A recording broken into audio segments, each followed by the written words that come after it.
안녕하세요. 매일 새로운 사연을 전하는 읽어주는 사연 라디오입니다. 구독과 좋아요, 많은 공유 부탁드립니다. 오늘의 사연 시작하겠습니다. 안녕하세요. 돈에 환장한 신우와 남편에게 질려버려서 이혼한 30대 여성입니다.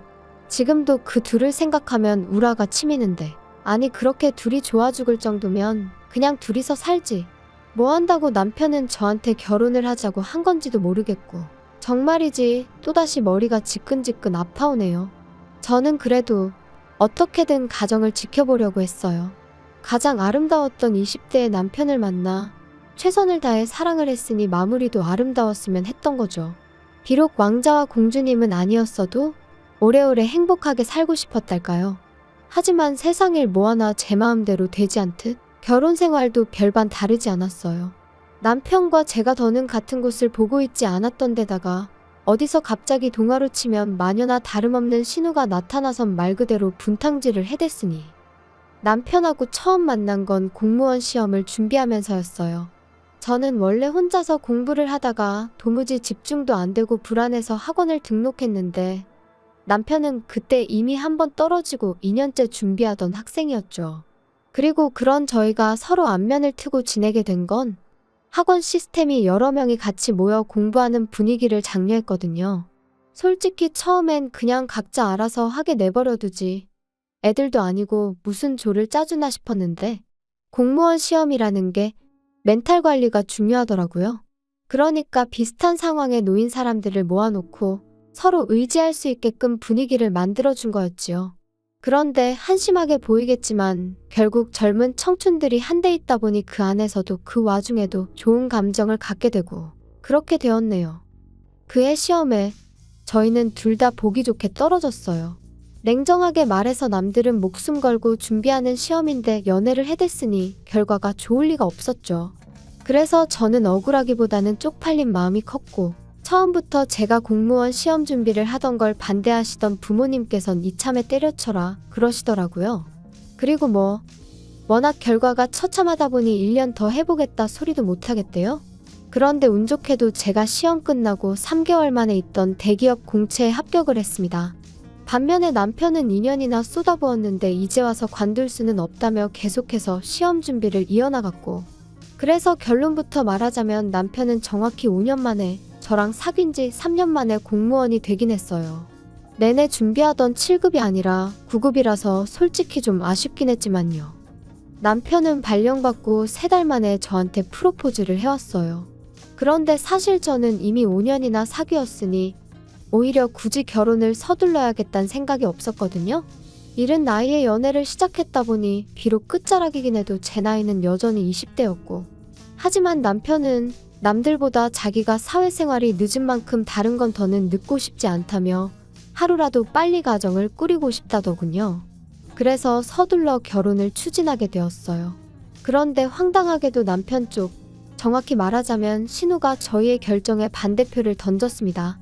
이제서야 비로소 남편 출세길이 열렸는데 뭐가 아쉬워서 저랑 결혼을 하냐 막말로 널린 게 여자다. 이제 너 좋다고 달라들 여자가 줄을 설 텐데 너무 성급한 거 아니냐 해가면서 말이죠. 기도 안 차더라고요.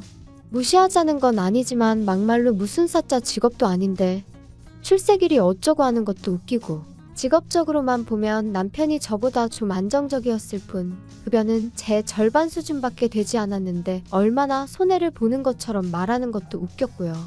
그리고 지금 생각해보면 이런 신우의 헛소리를 전달한 남편도 문제였는데 그때는 그렇게 생각을 못하고 저에게 뭐 하나 숨기지 않는다는 사실이 바람직하다고 느꼈는데 정말 눈에 뭐가 씌었던 건가 싶기도 해요. 아무튼 결국 참다 못한 제가 남편더러 신우 좀 어떻게 해보라고, 신우의 저 헛소리를 해결하지 못하면 결혼은 못한다 했습니다. 그랬더니 며칠 뒤 다름 아닌 시부모님께서 저에게 연락을 하셔선 따로 만나자시대요. 그리고는 당신들 딸, 그러니까 신우가 남편보다 6살 많은데 어려서부터 동생에 대한 애착이 무척 남달랐다 하시더니 첫째라서 책임감이 강하다, 당신들이 좀 오냐오냐 해줬더니 자기가 다 옳다고 생각하는 면이 있다. 그래도 애가 속정이 깊어서 결혼하고 가족이 되면 너한테도 금방 잘해줄 거다 그런 말씀을 하셨지요. 그리고 그때는 신우라는 인간은 제정신이 아닌 것 같아도 시부모님 되실 분들은 다르구나 싶더라고요. 게다가 남편도 앞으로 신우랑 제 사이에 크던 작던 무슨 일이 있으면 무조건 제 편을 들겠다며 자기가 다 미안하다 하니. 그래서 참고 결혼했어요. 까놓고 제가 신우랑 살부비며 살 것도 아닌데 그까짓 거 무시해버리자면서 말이에요. 그런데 막상 식을 올리고 한 몇 달 동안 제가 몸소 신우와 시부모님을 겪어보니 한마디로 집안의 대소사가 전부 다 신우 손에서 결정이 되고 있었어요. 시부모님은 경제력이 없으시다 보니 신우의 벌이에 의존하고 계셨고, 그러니 신우의 말이라면 신우가 성질이라도 한 번 내면 시부모님도 더는 어쩌지 못하시는 게 눈에 보였죠. 게다가 저희 어머님은 원래 사람이 좀 조용하시고 좋은 게 좋은 거라고 둥글게 넘어가시는 편이세요. 아니, 이건 제가 좋게 표현한 거고 실은 당신 의견을 잘 말씀하지 않으시고 우유부단하십니다. 그리고 신우는 이런 어머님의 성격을 도대체 이해를 못하겠다, 답답해 죽겠다 해대면서 매번 자기가 나서서 시어머니 역할을 대신하려 들더라니까요. 사실 결혼 전 상견례 자리에서도 계속해서 시부모님 말씀을 끊어가며 나대는 모습을 보이긴 했는데 그때는 그냥 사람이 드세서 저러나 싶었거든요. 근데 그게 아니라 애시당초 신우가 자기 부모님을, 그러니까 시부모님을 엄청 무시하고 있던 거였죠. 한편 제가 결혼하고 얼마 지나지 않아 외국에서 호텔리어를 하던 제 동생이 한국에 돌아왔어요. 친정아버지께서 같이 사업을 해보자며 동생을 불러들이신 거였죠. 참고로 저한테도 권하시긴 했는데 전 사업 쪽엔 영 관심이 없어서 진작에 거절한 상황이었습니다. 큰 조직과 체계 안에서 주어진 일을 하는 게 솔직히 마음이 편했거든요. 그리고 그때만 해도 제가 이혼을 하게 될 줄은 몰랐고 오히려 남편과 아이를 낳고 그렇게 살 줄 알았으니 사업까지 잘해낼 자신이 없었던 것도 사실이고요. 그런데 그 사업이란 게 말 그대로 대박이 났어요. 초기 자본금 6억. 적지 않은 돈이 들어간 사업이었지만 전액 회수까지 오랜 시간이 걸리지는 않았습니다. 그리고 그런 와중에 친정아버지께선 저도 많이 챙겨주셨어요. 특히나 제가 그렇게 갖고 싶어 하던 비사의 외제차를 사주시기도 하셨고요. 그런데 그 차를 받은 게 화근이었을까요? 그 무렵부터 남편이 자기도 공무원 때려치고 저희 아버지 밑에 들어가서 사업을 하고 싶다 뭐 그런 소리를 자꾸 하는 거예요. 제가 그건 안 된다고 몇 번이나 얘기를 했는데도요. 표정이 왜 그래? 사무실에서 무슨 일 있었어? 똑같지 뭐. 맨날 싫은 소리나 듣고 내가 그 쥐꼬리만한 돈 벌자고 이렇게 수모를 겪으며 살아야 하는 건가 싶어. 이러려고 5년씩이나 갖다 바쳤나 싶고 아버님이랑 처남은 사장님 소리 들어가면서 일하니 적어도 무시는 안 당할 거 아냐. 서운하다 서운해. 사람마다 하는 일마다 받는 스트레스의 종류가 달라서 그렇지. 아버지도 경수도 다 나름의 고충이 있어. 그러니까 자꾸 비교는 하지 마. 그래도 사장으로 받는 고충이랑 내가 받는 고충이라 같겠냐? 하여튼 자기 일하니라고 말은. 기껏 걱정해서 한 말인데 무슨 말을 그렇게 해? 나도 지금 하는 일 때려치고 사업하고 싶다니까. 그러지 말고 장인어른한테 다시 한번 얘기 좀 해봐. 아니 사위도 자식이라며 근데 왜 처남만 데리고 사업을 하시는 거야? 막말로 이거 진짜 차별하냐? 진짜 서운하다니까. 그걸 나한테 따져도 소용없어. 아버지가 안 된다고 하셨을 땐 다 아버지 나름대로 이유가 있으신 거니까. 진짜 너도 장인어른도 그러는 거 아냐? 아니면 혹시 돈 좀 해달라고 하면 어때? 뭐라고? 그게 무슨 소리야? 사업을 하고 싶으면 당신이랑 나랑 일단 돈을 모아서 그리고 이후에 하든 말든 해야지. 왜 당신이 사업을 하는데 우리 아버지한테 돈을 해달라고 부탁을 드리래? 절대 안 돼. 매번 남편이 때려치고 사업이나 할까 어쩔까 해댈 때 저는 솔직히 그저 푸념이라고만 생각했어요. 누구나 가슴속에 사표 한 장 품고 다닌다는 말처럼 그냥 하는 소린 줄로만 알았죠. 그런데 언젠가부터 자꾸 저더러 너도 자식인데 왜 처남만 해주시냐 하더니 급기야는 대놓고 친정에서 자본 좀 끌어와라 하니까 어이가 없더라고요. 그런데 여기서 끝이 아니었습니다. 안 된다고 했으면 싫다고 했으면 그런 줄 알면 되지. 그걸 신우한테 이야기를 한 거죠. 올케 우리 얘기 좀 하지? 무슨 일 때문에 그러세요? 장훈이가 올케한데 서운해하더라. 일 관두고 뭐 다른 것 좀 해보고 싶은데 협조를 안 해준다며. 협조를 안 해준다기보다 형님도 아시다시피 지금 직장 들어가려고 그 사람이 애 많이 썼잖아요. 그런데 이제 와서 갑자기 왜 저러는지 모르겠거든요. 마누라는 떡하니 외제차 끌고 다니는데 지는 똥차 끌고 다니고 그러니 걔가 기분이 좋겠어. 거기다 올케 아버지고 동생이고 사업해서 돈을 쓸어 담는다며? 장훈이도 보고 듣는 게 있으니 그렇지. 아니 왜 안 껴주신다는 거래? 안 껴주실 거면 막말로 좀 도와주시던가. 막말로 장훈이가 사업해서 올케네 식구들처럼 대박치면 올케는 이러나 저러나 손해볼 거 없이 좋잖아? 사업이라는 게 한두 푼 드는 일도 아니고. 그리고 친정이랑 돈 문제로 엮이는 거 싫어요. 결혼할 때 도와주신 것만으로도 저는 충분하거든요. 올케는 왜 자기 자신만 생각해? 너무 이기적이다. 식구들이 원래 다 그렇게 이기적인가 봐? 그러니까 사위고 매형이고 남편인 우리 장훈이가 저렇게 서운해하는데도 누구 하나 먼저 손 내미는 사람이 없지. 말 좀 가려가며 하세요. 막말로 그렇게 안쓰러우면 형님이 뭐라도 하나 차려주시면 되겠네요. 진짜 마누라가 돼서는 내조냐고 하는 건 쥐뿔도 없고 내가 그때 어떻게든 니들 둘이 결혼 못하게 했어야 하는데. 그때도 저는 신우의 그런 폭언이 솔직히 처음도 아니었고 그래서 아주 남매가 쌍으로 난리구나. 별로 개의치 않았어요. 평소에 그렇듯이 이러다 말겠지 했던 거죠. 그런데 어이없게도 신우가 저 몰래 저희 친정아버지한테 연락을 드렸더라고요. 평소 제 행실 때문에 저희 부부가 이혼위기에 놓였다면서 거기에 관해 어른들끼리 이야기를 좀 나누자면서요. 그리고 저희 친정아버지는 그때만 하더라도 신우가 단순히 시부모님 대신 약속을 잡는 정도로만 생각을 하셨지 신우가 자리에 직접 나올 줄은 상상도 못 하셨답니다. 요새 잘 나가신다는 이야기는 들었는데 오늘 보니 틀린 말은 아니네요. 거두절미하고 말씀드릴게요. 사위도 자식이라는데 너무하신 거 아닌가요? 사위도 자식 맞지요. 하지만 공과 사는 구분해야 하지 않겠습니까? 아드님하고 하시는 사업이 공이고 사위는 살아서 못 껴준다니 지나가던 걔도 들으면 웃겠네요. 말씀을 그런 식으로 하신다니 더 알아듣기 쉽게 말씀을 드려야겠네요. 아들은 아들이기 이전에 사업 파트너로 필요한 역량이 갖춰져 있는 인재입니다. 하지만 사위는 뭘 할 수 있나요? 제가 보기에 사위는 일머리는 어떨지 몰라도 사업을 할 제목은 못 됩니다. 그리고 어째서 사돈아가씨가 나왔습니까? 나랑 만나는 걸 부모님도 아세요? 부모님 뜻이 제 뜻이고 제 뜻이 부모님 뜻이라 생각하시면 되세요. 아무튼 말이 영 통하질 않는 게 올케가 누굴 닮아 저러는지 잘 알겠네요. 그렇게 딸 결혼 생활에 소금을 치셔야겠다니 유감입니다. 아무튼 올케가 이혼녀가 되기라도 하면 사돈어른 때문인 줄 아시면 되고요. 그리고 이렇게 만났으니 하는 말인데 다른 남자들 같으면 5년 동안 만났다는 이유로 결혼 안 해요. 근데 제 동생이요? 애가 워낙 순하고 착하니 그렇게 책임지려고 안 해도 된다. 그 여자애도 즐길 대로 다 즐겼다 말을 해줘도 자기 아니면 안 되는 여자라면서 그렇게 올케랑 결혼한 거예요. 그런데 올케가 해온 게 뭐가 있어요? 아무튼 다들 왜 이렇게 양심이 없는지 몰라. 그리고 저희 아버지께서 그런 신우에게 지금 뭐라고 하는 말씀과 함께 쿵소리가 났고 거기까지가 끝이었습니다. 참고로 저희 아버지께선 사업을 시작하신 이후로 누구를 만나든 그 대화 내용을 저장하셨는데 신우와의 대화도 예외가 아니었지요. 아버지가 신우와 만나던 당시 저는 평소와 다름없이 회사에 출근해 제 일을 하고 있었습니다.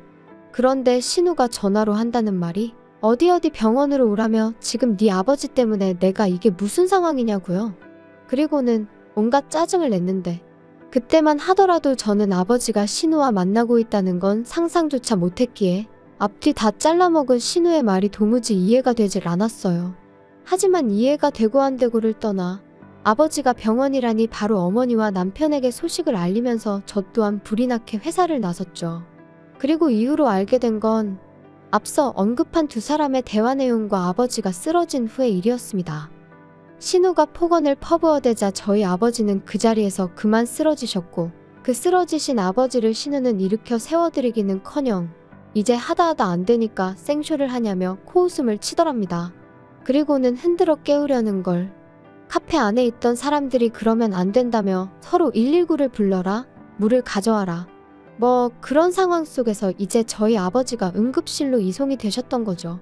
그리고 그땐 그나마 어쨌든 신우가 바로 옆에 있던 사람이니 같이 구급차에 오르게 된 거였고요. 신우는 병원에 도착한 저를 보더니 자긴 가보겠다며 저희 아버지 때문에 자기 일정이 다 꼬였네 어쩌네. 끝까지 미안하단 말은 없었습니다. 그래도 저는 신우가 저희 아버지를 혼자 병원에 보내지 않았다는 사실 하나로 아무것도 문제 삼지 않으려 했어요. 오히려 혼자 계실 때 쓰러지신 게 아니니 얼마나 다행이냐고 그렇게 생각하며 차라리 고맙다 생각하기로 했었죠. 한편 아버지는 다행히 경미한 뇌졸중이란 판정을 받으시고 집으로 퇴원을 하셨습니다. 병원에서는 당장은 입원까지는 필요치 않고 약만 잘 드시면 금방 좋아지실 거라 하대요. 그리고 1,400만 원이란 제법 큰 액수의 보험금도 받았네요. 그런데 문제는 남편이 이 사실을 알게 되었어요. 보험금을 청구하는 과정에서 아버지 대신 제가 일을 좀 보느라고 몇 가지 서류를 제가 가지고 있었는데 하필이면 그 서류를 남편이 보게 된 거죠. 장인어른 별로 편찮으시지도 않았는데 보험금을 탔어? 땡 잡으셨네. 무슨 말을 그렇게 해. 별로 편찮지도 않으셨다니. 그래도 119까지 타고 병원에 가셔야 했다고. 정말 자기 말할 때 생각 좀 하고 말해. 넌 뭘 또 그렇게 예민을 떠냐? 야, 그건 그렇고 우리 누나한테도 성의 표시는 해야 하는 거 아냐? 성의 표시? 무슨 성의 표시? 병원에 같이 가준 일에 대해서라면 계좌로 20만 원 보내드렸어. 20만 원? 장난하냐? 장인어른 목숨을 구해준 생명의 은인한테? 너는 근데 생명의 은인한테 꼴랑 20만 원을 보내냐? 야, 대단하다 대단해. 생명의 은인이라니 솔직히 너무 오버하는 거 아니야? 막말로 형님 때문에 우리 아버지가 쓰러지신 건 아니고? 그리고 말이 나왔으니 말이지만 형님도 제발 적당히 나서시라 그래. 형님이랑 우리 아버지랑 같이 마주 앉아서 자식의 길을 나눌 그게 되니? 막말로 어머님 아버님이 돌아가신 것도 아니고 멀쩡히 살아계신데. 우리 부모님이 괜찮다는데 네가 뭔 상관이야? 상관 있지. 형님이 우리 아버지한테 맘먹으려 들잖아. 진짜 한번 해보자는 거야? 야, 됐다 됐어. 내가 너랑 무슨 이야기를 하겠냐?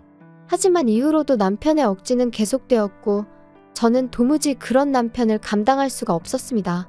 그리고 급기야 남편이 저와 상의도 없이 사표를 냈다는 걸 알게 되었을 땐 정말 망치로 머리를 한 대 아니 10대쯤 맞은 느낌이었죠.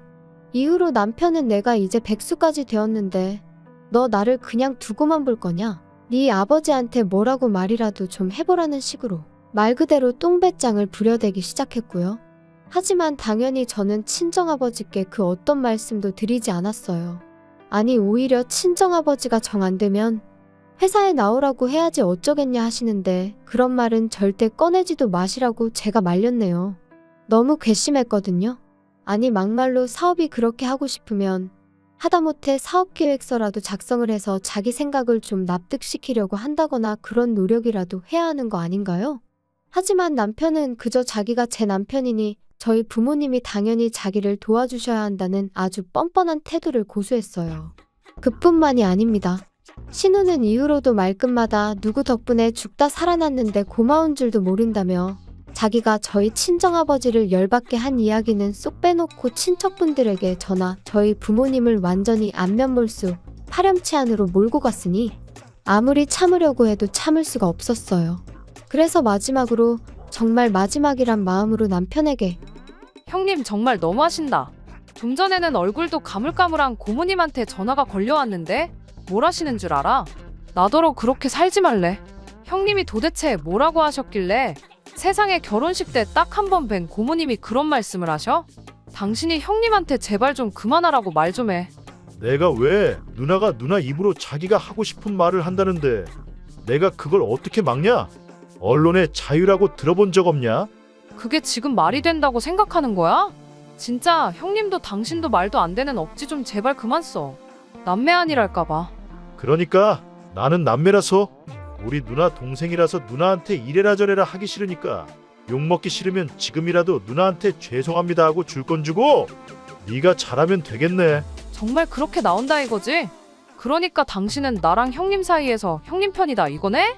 아무렴 당연하지. 우리 누나는 이러나 저러나 나를 위해선 뭐든지 할 사람이지만 너야말로 나랑 장인어른 사이에서 장인어른 입장만 생각하잖아. 그래 그럼 우리 결론 났네. 당신은 형님이 중요하고 나는 당신 말대로 우리 아버지가 중요하니 못하러 같이 살아? 막대 먹고 날강도 같은 당신 누나도 당신도 지긋지긋했는데 이제 다 끝이야.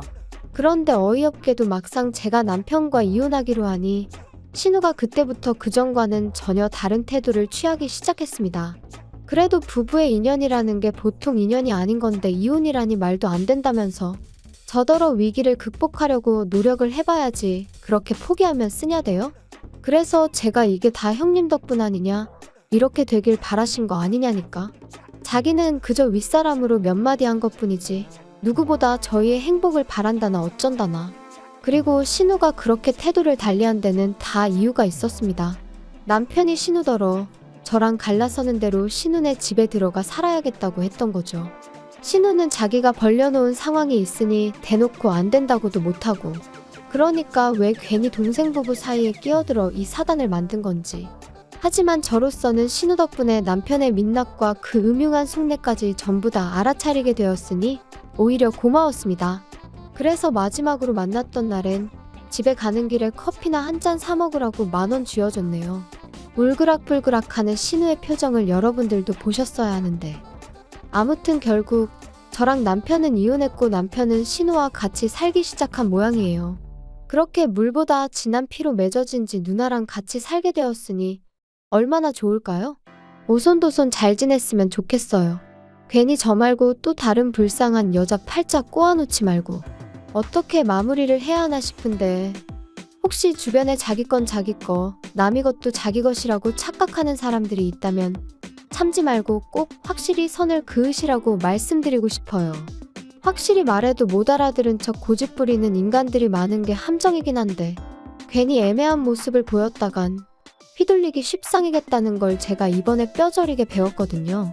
여러분은 저와 같은 실수는 하지 않으셨으면 좋겠습니다. 그나저나 요새 날씨가 따뜻했다 눈왔다. 도무지 종잡을 수가 없네요. 이럴수록 감기 조심하셔야 하는 거 아시죠? 건강 유의하시고 항상 즐거운 일만 있으시길 바라겠습니다. 감사합니다.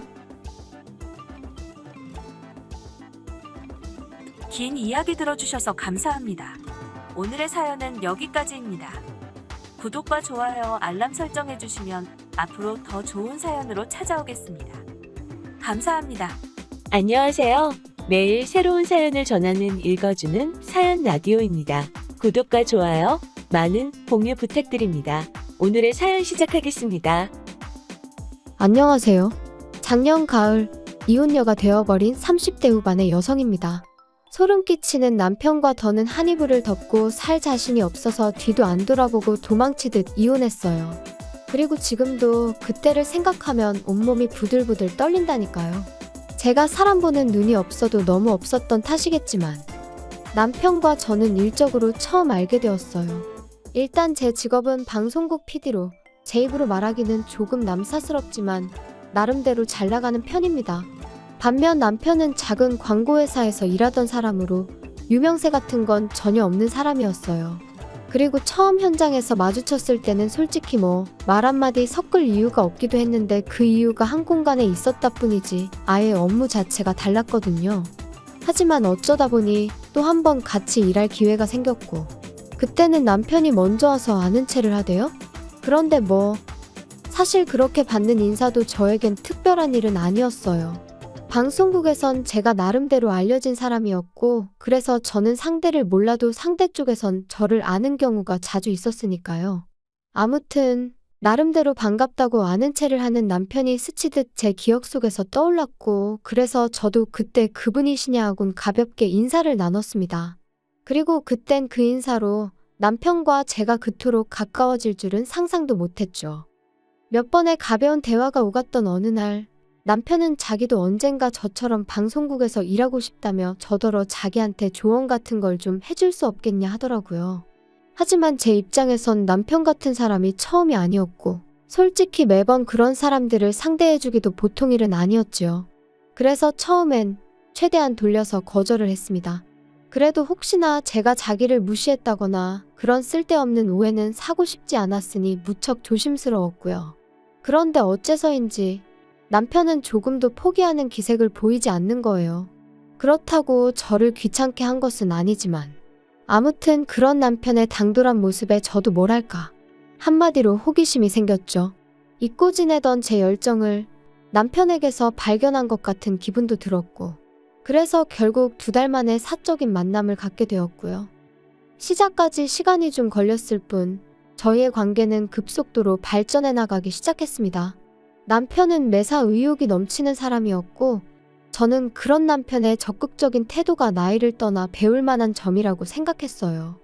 참고로 남편은 저보다 3살이 어렸지만 연애할 때만 하더라도 나이와 상관없이 참으로 어른스럽다는 생각을 몇 번이나 하게 만들더군요. 그래서 남편이 결혼하자며 프로포즈를 해왔을 때도 제가 믿고 존경할 수 있는 남편이 되어줄 거라 믿었죠. 그래서 큰 고민 없이 하겠다 했고요. 그런데 솔직히 시댁에서 반대를 할 줄은 몰랐습니다. 시부모님께서는 제가 홀어머니와 단둘이 산다는 점, 그리고 당신들 아들보다 나이가 많다는 게 마음에 들지 않는다며 대놓고 심지어 저를 문전박대하셨죠. 전 솔직히 홀어머니와 둘이 사는 게 왜 제 흠인 거며 제 나이 또한 문제라고 생각하지 않았어요. 아버지가 돌아가셨으니 홀어머니와 단둘이 사는 건 당연한 거 아닌가요? 그러면 저희 어머니가 재혼이라도 하셨어야 한다는 건지. 그리고 나이 차이도 남자가 몇 살이고 많은 건 별 문제가 되지 않는 세상인데 제가 겨우 3살 많다는 이유로 양심이 있네 없네 소리까지 들어야 한다는 게 너무 자존심도 상하고 모욕적이더라고요. 그래서 남편에게 헤어지자 했습니다. 이런 소리까지 들어가면서 당신이랑 결혼하고 싶지 않다면서 말이죠. 그런데 남편이 자기는 저 없이는 안 된다며 자기는 뭐 이 세상에 미련 없다. 솔직히 돌이켜 생각해보면 웃기지도 않는 소리인데 가볍게 무시해버렸으면 될 것을 매정하게 뿌리치질 못했어요. 그리고 무엇보다 남편이 자기만 믿고 따라오라는데 그 말이 왜 그렇게 눈물이 나던지. 그래서 결국 시댁과 반년 정도 부딪힌 끝에 부부의 연을 맺을 수 있었습니다.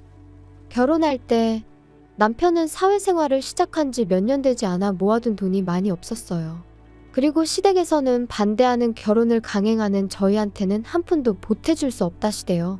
그래서 결국 남편은 3천만 원을 가지고 온 게 전부였지요. 반면에 저는 제가 모아둔 돈도 넉넉했고 어머니가 해주신 재산도 꽤 있었습니다. 제 명의로 된 월세를 받는 상가도 있었고요.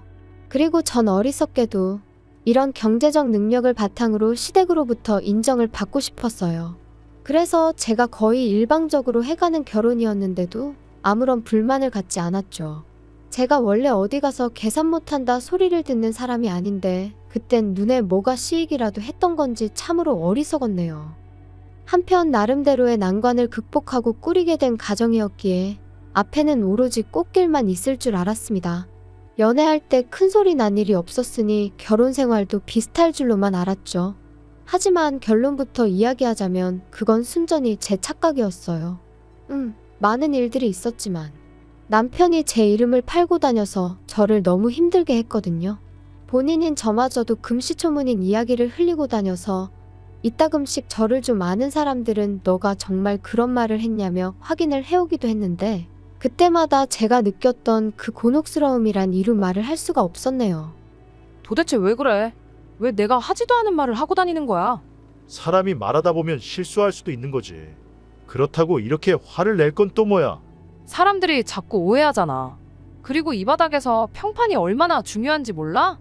야, 너 지금 내가 너보다 어리다고 가르치는 거야? 넌 내가 잘 되는 게 싫지? 네 그늘 아래 두려고 그러는 거지?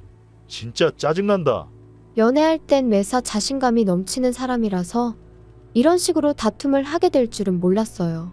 정말이지 나중엔 말 몇 마디만 나눠도 열이 뻗칠 만큼 화가 날 지경이었죠. 지금 생각해보면 자격지심이라도 있었던 건지 차라리 솔직하게 나 이런저런 일로 힘들다 하고 도움을 구했다면 저는 조금도 주저하지 않고 남편을 도왔을 겁니다. 아무튼 저는 남편의 그런 모습에 하루가 다르게 지쳐갔고 실망할 수밖에 없었죠. 하지만 틀어진 부부 사이에도 불구하고 저는 저 나름대로 남편의 가족들 그러니까 시댁 식구들에게 최선을 다했어요. 비록 고맙다는 말 한마디 제대로 들어본 적은 없었지만 내가 누군가에게 잘하면 그 복이 다시 나에게 돌아온다는 친정어머니의 가르침을 따랐던 거죠. 그런데 세상 사람들 마음이 다 저희 어머니나 저 같지가 않더라고요. 결혼한 지 만으로 2년차가 되던 무렵부터 친정어머니 건강이 조금씩 나빠져가는 듯 했어요. 반면에 저는 일거리가 넘쳐나서 일주일 내내 쉬는 날 하루도 내기가 어려운 상황이었죠. 그래서 남편에게 2~3차례 친정어머니를 모시고 병원에 가달라고 한 적이 있어요. 저도 남편이 바빴을 때 제가 남편을 대신해 시부모님을 모시고 병원을 다닌 적도 있었고 심지어 아버님이 수술을 하셨을 때는 꼬박 이틀을 곁에서 지샌 적도 있었으니 우리 부부 사이가 좋고 나쁜 걸 떠나 그 정도 부탁은 당연히 할 수 있다고 생각했거든요. 그런데 남편의 반응은 정말 차갑기 그지없었습니다. 지금도 잊혀지지 않아요. 내가 왜? 당신 어머니잖아. 요새 여자들은 효도는 셀프로 하는 거 좋아한다던데. 넌 왜 그래? 무슨 말을 그렇게 해? 내가 그동안 시부모님한테 어떻게 했는데? 내가 그러라고 시켰냐?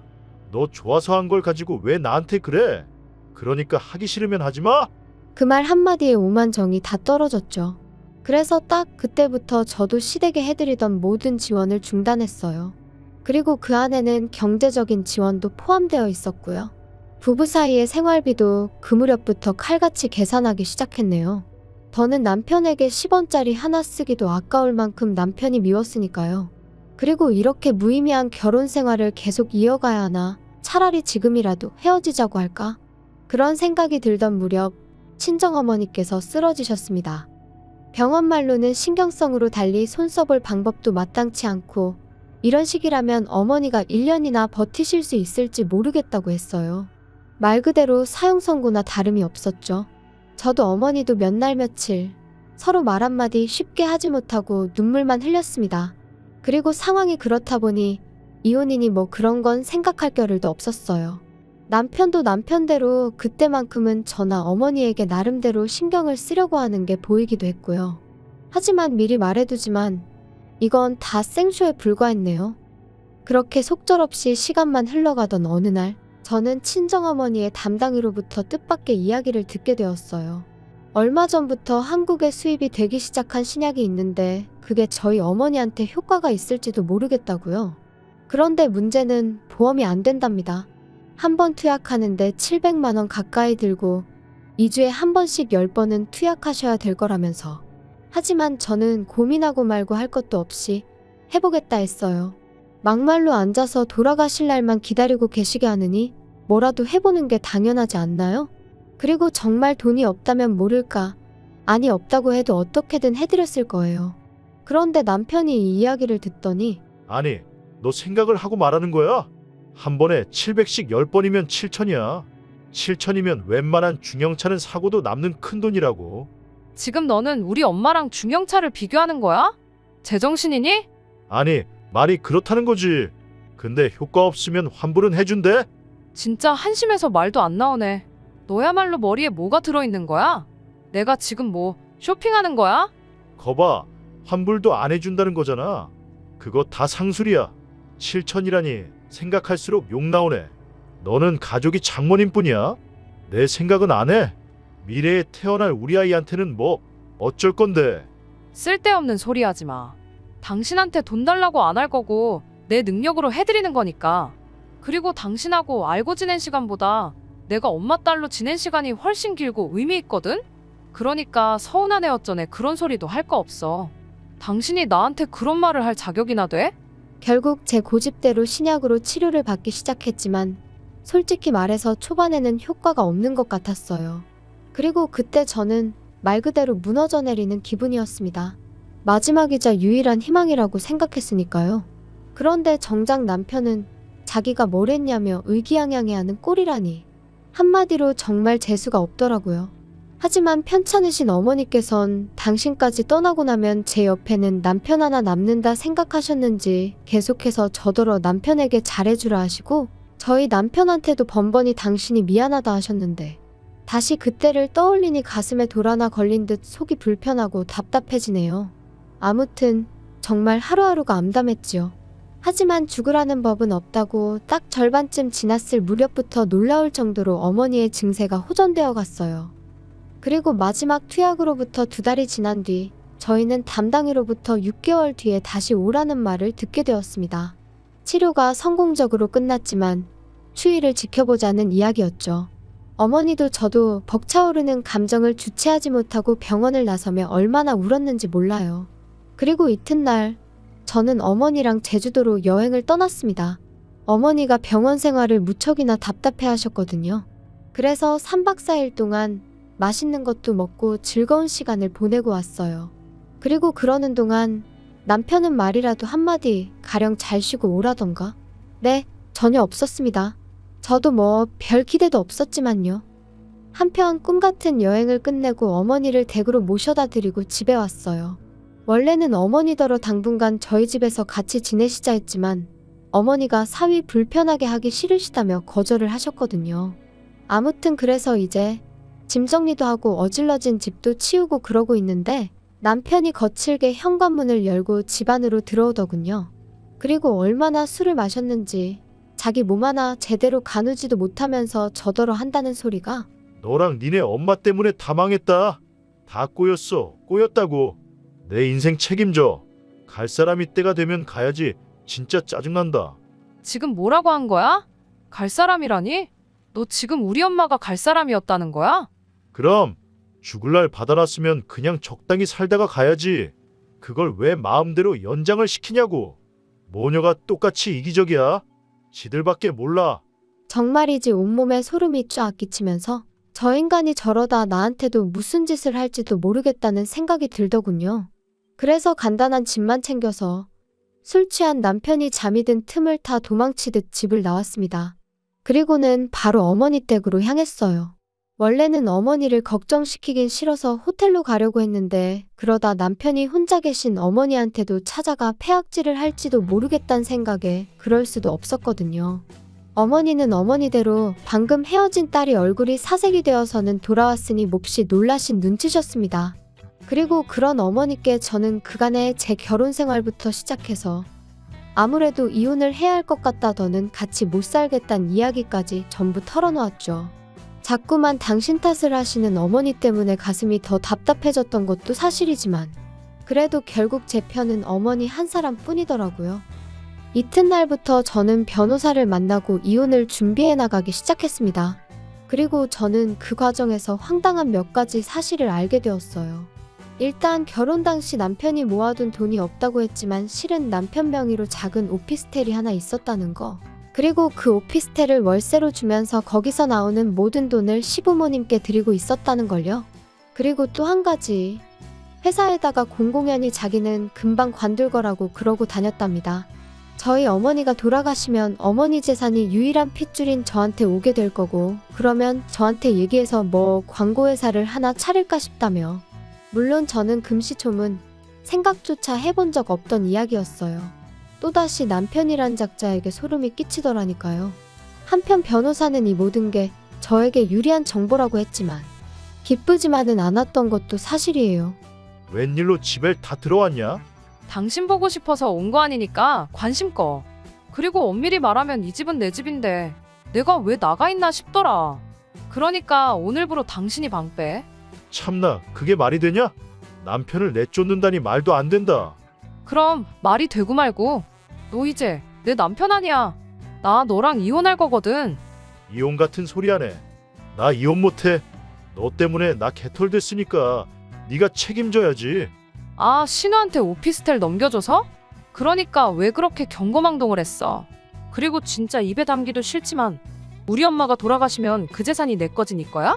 정말이지 더는 한마디도 너랑 말 섞기 싫으니까 당장 나가. 안 그러면 내일은 사람 불러서 끌어낼 거니까. 이혼이 뭐 그렇게 쉬운 일인 줄 아냐? 내가 나간다 나가. 나야말로 너한테 질릴 대로 질렸어. 여자가 돼서는 독해 빠져가지고. 아무리 그래도 무능한 너보단 내가 낫지. 남편은 저에게 온갖 쌍욕을 퍼부으며 집을 나갔어요. 남편이 완전히 제 시야에서 사라지고 나서야 비로소 참았던 숨이 터지듯 나오더라고요. 그리고 이후로 저는 변호사의 도움을 받아가며 몇 달의 공방 끝에 남편과 이혼을 할 수 있었습니다. 결혼 기간이 짧아 위자료랄 건 없었지만 적어도 뭐 하나도 빼앗기지 않았으니 참으로 다행이다 싶었죠. 그리고 들려온 남편의 소식은 아주 재미났습니다. 일단 남편은 저희 어머니가 처음에 앞으로 1년 정도 사신다 소리가 나왔을 무렵 시집 간다는 신우한테 기분이랍시고 자기 오피스텔을 줘버렸던 거였죠.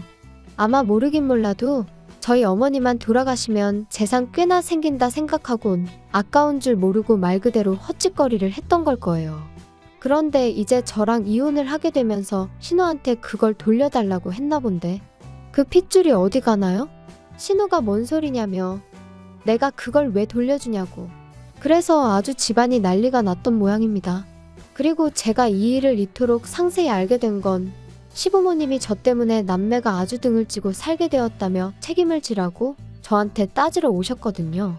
그래서 제가 두 분 능력으로 하나 더 사주시라고, 아, 돈이 없어서 그렇게 못해주시냐고 쏘아붙였네요. 그 와중에 싸가지니 뭐니 그런 것까진 생각도 안 했고요.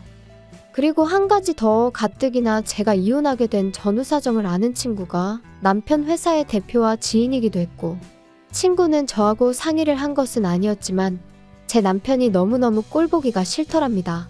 그래서 그 대표에게 저희 남편이 사업이니 뭐니 헛물을 키고 다닌다며 이러다 이 회사 기밀도 빼가는 건 아니냐고 바람을 좀 넣었던 모양이에요. 그리고 그러자 대표도 그렇지 않아도 그 직원 때문에 다른 직원들 불만이 이만저만이 아니었다면서 결국 해고시켰답니다. 팀워크도 부족하고 불성실하고 뭐 아주 틀린 말도 아니었으니 남편도 제대로 한마디 반박도 못해보고 쫓겨나듯 나왔나 봐요. 저더러 네가 꾸민 짓이냐 그러고는 연락이 왔었는데 그때만 해도 저는 아무것도 몰랐던 때라서 이 인간이 뭔 소리를 하는 건가 싶었는데 비하인드 스토리를 알고 나니 정말 웃겨서 한참을 웃었다니까요. 아무리 돈 앞에 장사 없다지만 그래도 한때는 정말 저 하나만 있으면 된다고 눈물 콧물까지 짜대던 인간이었는데 이런 걸 보면 사랑이란 게 참으로 간사한가 싶기도 하고, 그저 제가 옥석을 가려내지 못해서 이런 일을 겪은 건지 정말 사랑이란 건 믿기 어려운 것인지 여러 가지로 생각을 하게 되네요. 부디 여러분은 저와 같은 실수는 하지 않으셨으면 좋겠습니다. 평생을 의지하고 소중히 아껴줄 상대를 만난다는 거, 저 한 번만 더 기대하고 기다려봐도 될까요? 따뜻해지는 이 계절처럼 제 마음에도 훈풍이 불어오길 기다려봅니다. 들어주셔서 감사해요. 긴 이야기 들어주셔서 감사합니다. 오늘의 사연은 여기까지입니다. 구독과 좋아요, 알람 설정해주시면 앞으로 더 좋은 사연으로 찾아오겠습니다. 감사합니다. 안녕하세요. 매일 새로운 사연을 전하는 읽어주는 사연 라디오입니다. 구독과 좋아요, 많은 공유 부탁드립니다. 오늘의 사연 시작하겠습니다. 안녕하세요. 30대 이혼녀예요. 그리고 제가 이렇게 오늘 타자판을 두드리게 된 이유는 제 정신 나간 시댁 이야기 좀 해보려고요. 사실 벌써 남편과 남남이 된 지는 7개월이나 흘렀고 그래서 어느 정도는 충격에서 벗어났다고 생각했는데 그래도 명절이 돌아오니까 작년 이맘때쯤이 생각나면서 제가 겪었던 그 지옥 같은 날들이 또다시 떠오르네요. 그래서 정말 마지막으로 마음 정리한다 생각하고 이렇게 제 이야기를 해보려고 합니다. 한껏 쏟아내고 나면 제 마음도 예전처럼 평화로워질까요? 남편하고는 지인의 소개로 만났습니다. 남편은 회사를 다니는 평범한 직장인이었고 저는 대학병원에서 연구원으로 근무하고 있었죠. 솔직히 말해서 소개팅에 나가기 전 남편의 사진을 봤었는데 정말이지 영 제 스타일은 아니었어요. 저는 좀 체격이 있고 곰같이 푸근한 사람을 원했거든요. 그런데 남편은 슬림하고 날쌘돌이처럼 생겼다고 해야 할까요? 하지만 지인이 저더러 실물이 훨씬 낫다며 일단 한번 만나보라고 어찌나 성하던지. 그리고 나중에서야 들었지만 남편도 제 사진을 봤었답니다. 그런데 남편은 제가 너무 마음에 들었대요. 그래서 지인한테 커피도 사주고 밥도 사주며 어떻게든 자리만 만들어달라고 부탁을 했었다고요. 일단 자리만 만들어지면 자기가 어떻게든 제 마음을 사로잡겠다면서. 아무튼 그래서 만나게 된 거예요. 하지만 아니나 다를까 처음 몇 마디를 나눴을 땐 역시 내 스타일이 아니구나 싶었습니다. 왜냐하면 서로 공통점이라곤 하나도 없는 것 같았거든요. 좋아하는 음식이나 영화 그런 것도 전혀 달랐고. 그런데 그런 저희가 통한 건 다름 아닌 운동이었어요. 남편은 다른 운동은 별로 좋아하지 않는데 유일하게 종종 즐기는 게 등산이라대요. 그리고 저는 남편에 비하면 다양한 운동을 즐기는 편이었는데 등산만큼은 제대로 해본 적이 없었지요. 혼자서 산을 오른다는 게 왠지 걱정도 되고 길이라도 잃을까 무서워서 말이에요. 그런데 제가 이런 이야기를 하자 남편은 자기 말로는 자기가 별명이 날다람쥐일 정도로 산에서는 날아다닌다며 언제 한번 같이 가자고 한껏 너스레를 떠는데 실제로 등산 실력이 어떤지를 떠나서 제 앞에서 익살스럽고 너스레를 떠는 그 모습이 마음에 들었어요. 그래서 조만간 등산 한번 같이 가자는 남편의 말에 못 이긴 척 좋아요 했던 게 부부의 연으로 이어질 줄은 몰랐네요. 남편도 저도 각자 일로 바쁘다 보니 데이트는 일주일에 한 번, 그것도 산에 오르내리는 게 전부였어요. 그리고 그 정도로 같이 할 시간이 짧다 보니 서로 힘들고 지치는 이야기보다는 좋은 얘기, 재밌는 얘기를 주고받는 일이 대부분이었죠. 그리고 솔직히 그때는 그게 서로에게 유익한 일이라고 생각했습니다. 가뜩이나 회사 생활을 비롯해 여러 가지 일로 받는 스트레스가 이만저만이 아니었는데 같이 있을 때만큼은 그렇지 않았으니까요. 하지만 이혼까지 해본 제가 느낀 건 늘 서로 웃고 지낸다고 좋은 것만은 아닌 것 같아요. 가끔은 싫은 소리도 오가고 다퉈보기도 하고 여러 가지 면을 미리미리 겪어봤어야 했는데 사람이 원래 예상치 못한 상황에서 본 모습이 나온다고들 하잖아요. 그렇게 치면 남편이나 저나 둘 다 결혼 전 서로의 본 모습을 보여줄 기회가 너무 많이 부족했다 싶거든요.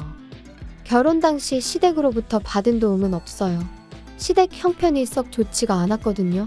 그리고 일단 분명히 말해두건데 저는 신경 쓰지 않는데 그럼에도 불구하고 사람들은 제가 부모님이 안 계시다 하면 처음부터 뭔가 불안한 표정으로 저를 보더라고요. 안쓰러워하는 표정도 있고 어딘가 모난 구석이 있진 않을까 하고 살피는 표정도 있고 솔직히 유쾌하진 않지만 20살 이후로 워낙 자주 겪어서 소위 인이 배겼다고 하죠.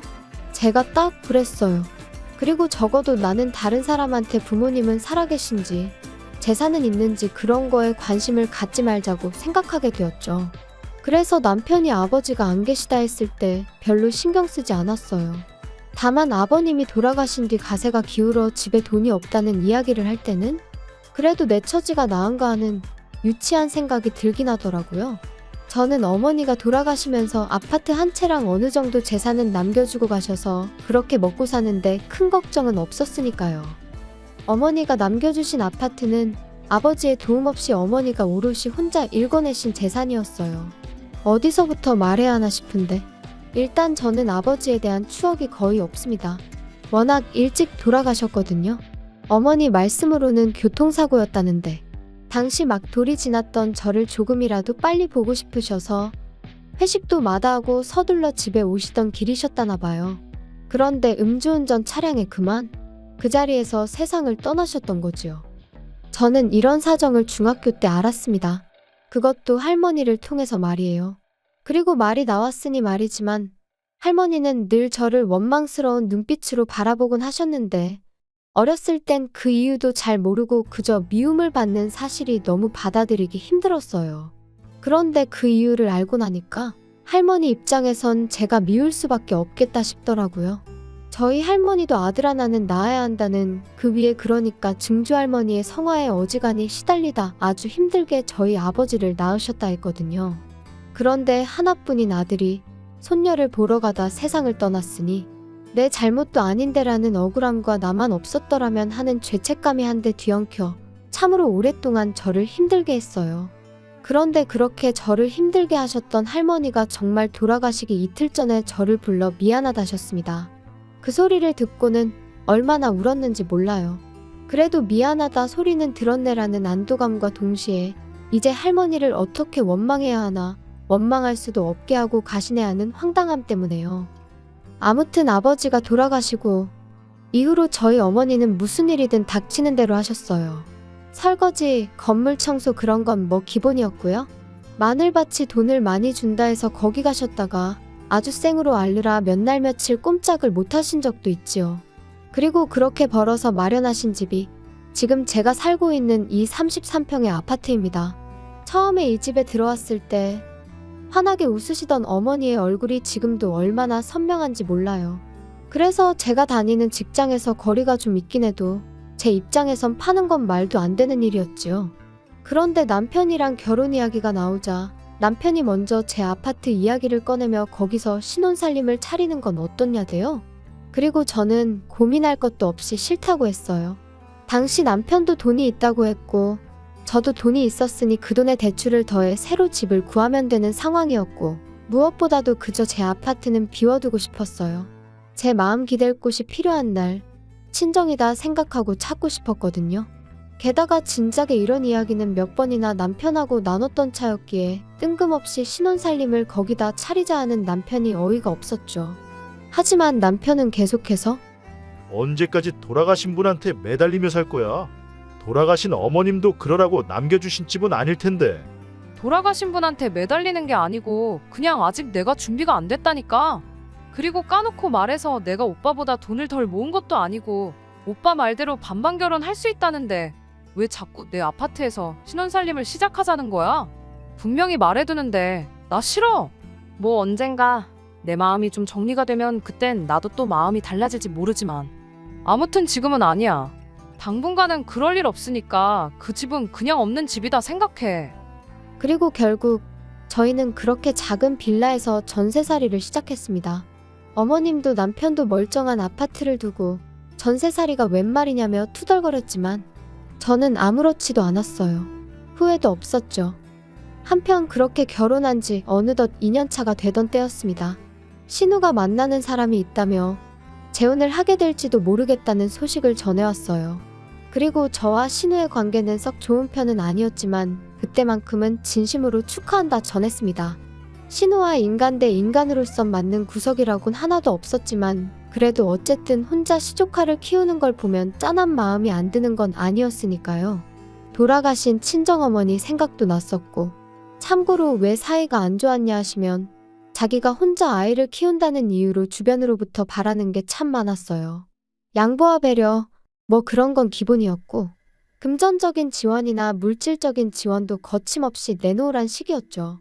계절마다 아이 옷을 사달라, 신발을 사달라 뭐 그런 건 기본이었고 저랑 남편이 제주도를 다녀온 적이 있는데 그걸 알고는 자기 애, 그러니까 시조카도 좀 데려가 주지.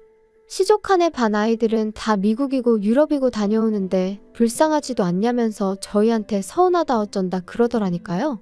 그러니 저로서는 하나 해주면 두 개를 바라는 신우가 부담스러울 수밖에 없었고 그렇게 자연스레 거리를 두게 되었죠. 그런데 그런 신우가 재혼을 할 것 같다 하니 참 잘됐다 싶었어요. 하지만 재혼 이야기가 나오고 석 달쯤 지났을 무렵이었을 거예요. 남편한테 물어보진 않았지만 헤어졌나 왜 가타부타 말이 없지 하고 속으로 생각만 하던 때였죠.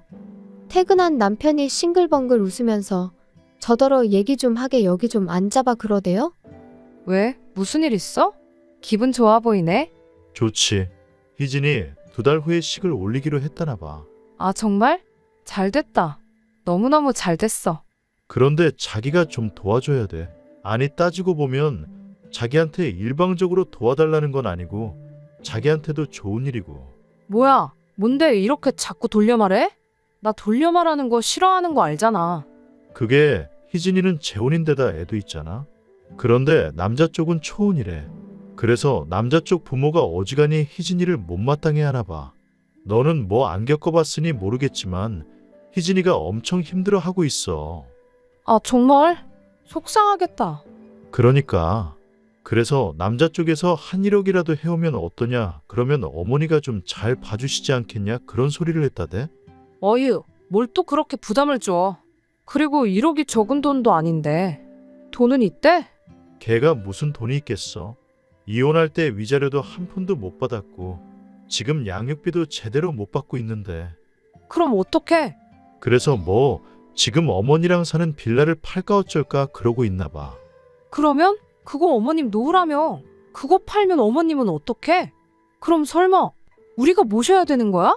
그래서 말인데 자기도 우리 어머니랑 사는 거 불편하잖아, 그치? 뭐 솔직히 편하진 않겠지. 그러니까 나 정말 자기 고생시키기 싫거든. 말이라도 그렇게 해주니 고마워.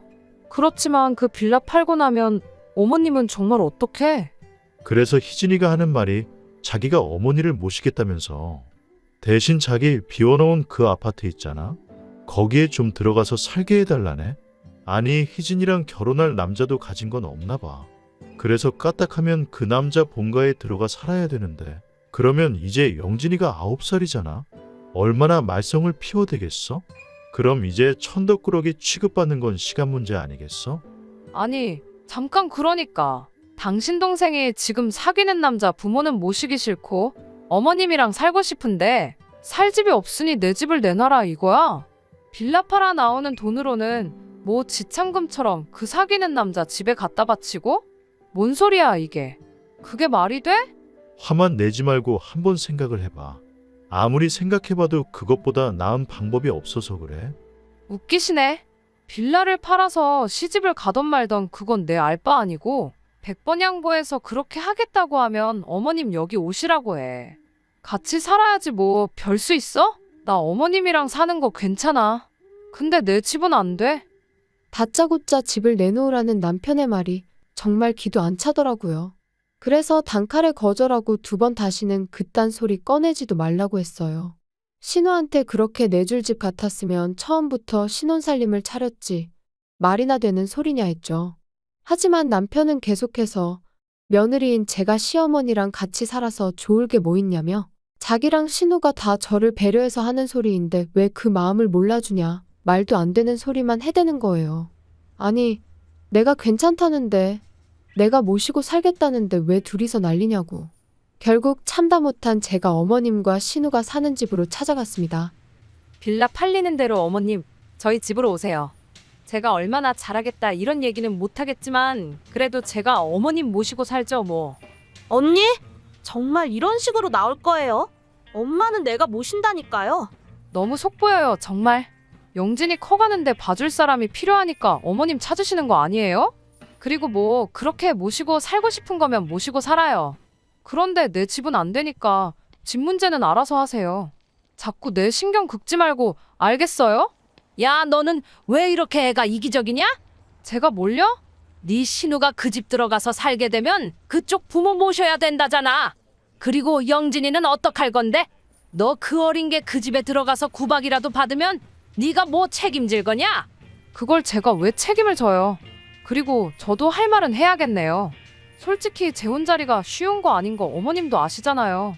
하지만 뭐 신우가 그렇게 한다니 그거에 대해선 제가 뭐 이래라 저래라 말은 안 하겠지만 적어도 남한테 피해는 주면 안 되는 거 아니에요? 왜 저까지 못 살게 구냐고요. 아무튼 어머님 저희 집으로 오세요. 저랑 살아요. 아시겠어요? 아이고, 안 간다니까. 난 너랑 살기 싫어. 내 딸이랑 살 거야. 그냥 집만 내주면 되는 걸 진짜 너도 유난스럽다.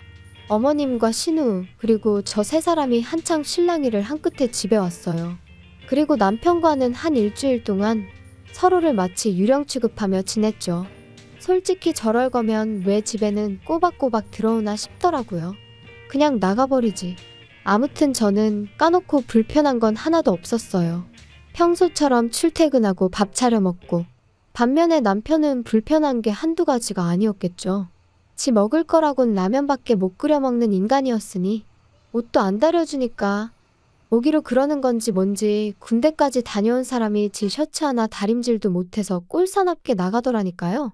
하지만 뭐 그러던지 말던지 내 알바냐 내버려뒀어요. 그랬더니 이제 더는 안 되겠다 싶었는지 저더러 얘기 좀 하자고 하더라고요. 용건만 간단히 해. 이제 뭐 사과할 마음의 준비라도 된 건가? 사과는 무슨, 내가 너한테 뭐가 미안해야 되냐. 너야말로 이제라도 우리 어머니랑 내 동생한테 사과해라. 그 2사람이 너 때문에 얼마나 속상해하고 서운해했는지 알아? 야, 너 솔직히 내 동생이 재혼하는 거 싫지? 싫어서 지금 회방 넣는 거지? 아니 이건 또 무슨 소리야. 내가 왜 신우 재혼을 방해하니? 재혼을 하든 삼혼을 하든 사혼을 하든 난 상관없어. 단지 내 집을 왜 탐내냐 이거야. 그리고 어머님을 내가 모시겠다는데 도대체 뭐가 문제야? 밖에 나가서 아무나 잡고 물어봐. 오갈 곳 없어지게 생긴 어머님을 모신다는 며느리랑 안 온다고 버티면서 며느리 집이나 내놓으라는 어머님이랑 누가 더 이상한 건지. 우리 엄마는 희진이랑 살고 싶다시잖아. 영진이도 키워주셔야 된다고. 아니, 효도도 부모님이 원하시는 대로 해드리는 게 효도지. 너 하고 싶은 대로 하면 그게 효도냐? 아우 알았어. 그럼 안 모시면 될 거 아니야? 하지만 그런다고 내 집도 못 들여. 나 지금 분명히 말하는데 안 모셔. 넌 진짜 이기적이다. 너 이렇게 이기적으로 살 거면 결혼은 왜 했냐? 뭐? 내가 그럼 뭐 당신하고 어머님 그리고 신우 입맛대로 꼭두각시 마냥 살려고 결혼한 줄 알았어? 당신이야말로 결혼이 뭐라고 생각한 거야? 진짜 어이없네. 우리 둘 다 결혼 잘못한 거 맞지? 그래, 이쯤에서 갈라서자고. 그리고 결국 허무하게도 그렇게 저희의 짧은 결혼 생활은 막을 내리게 되었습니다. 남편은 남편대로 저한테 질릴 대로 질렸다고 난리였고, 저는 그런 남편에게 이혼해 줄 테니 재산 딱 반반 갈라서 그걸로 네 여동생 시집을 보내든 어머님을 요양원으로 모시든 아니면 네가 다 데리고 살든 네 마음대로 하라고 했어요. 이번에 어떻게 잘 넘어간들 다음에라고 제 아파트 넘보지 않을 거라는 보장도 없고, 솔직히 제가 벌어서 산 아파트면 그래 좋은 게 좋은 거다 하고 신혼살림부터 아예 거기서 차렸을지도 몰라요. 하지만 제가 분명히 거긴 제 친정이나 다름없는 곳이라고, 유일하게 마음을 내려놓고 쉴 수 있는 곳이라고 몇 번이나 이야기를 했는데 결국 그런 제 사정은 남편에겐 안중에도 없었다는 거잖아요. 그런 인간하고 한 입을 덮고 더 살아서 뭐 하겠나 싶더라고요. 내 마음 하나 알아주지 않는 사람들이 가족 운운하는 것도 더는 못 봐주겠고, 솔직히 오늘처럼 온 가족이 모이는 명절이 되니 가슴 한구석이 뻥 뚫린 것 같이 허전한 이 마음은 숨길 수가 없어요. 이런 날은 아무리 속속들이 제 사정을 아는 친구들이라고 해도 거기다 아쉬운 소리 하고 싶지도 않고요. 그래도 또 이렇게 한층 더 단단해지는 거라고 스스로 그렇게 되뇌어 봅니다. 저에게도 언젠가 봄날이 올까요? 조금씩 따뜻해지는 지금처럼 제 마음도 언젠간 따뜻해지길 바라봐도 되겠지요. 긴 이야기 들어주셔서 감사합니다. 오늘의 사연은 여기까지입니다. 구독과 좋아요, 알람 설정해주시면 앞으로 더 좋은 사연으로 찾아오겠습니다.